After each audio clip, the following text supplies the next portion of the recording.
Kamakailan lamang ay pinangunahan ng kapatid na Eduardo V. Manalo, tagapamahalang pangkalahatan na Iglesia ni Cristo ang pagpapasinaya o pagbubukas ng INC Museum, isang state-of-the-art museum ng Iglesia ni Cristo sa Quezon City, kung saan tampok dito ang kasaysayan ng Iglesia ni Cristo, kung paano ito nagsimula hanggang sa matagumpay na paglawak nito at makarating sa iba't ibang dako ng mundo.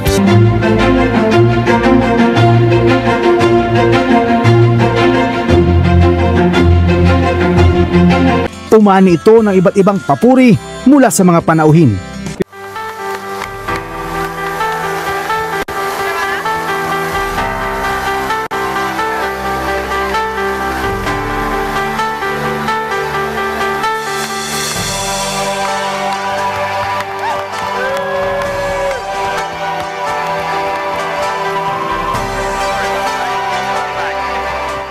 Congratulations po sa Iglesia ni Cristo. Congratulations sa inyong bagong binuksan na museo.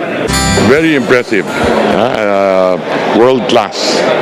This is one of the best private museums na nakita ko. Ang laki-laki. 4.6 hectares yung floor space. Kaya I'm so amazed. Talagang kikilabutan ka na sana sa ating gobyerno ganun din.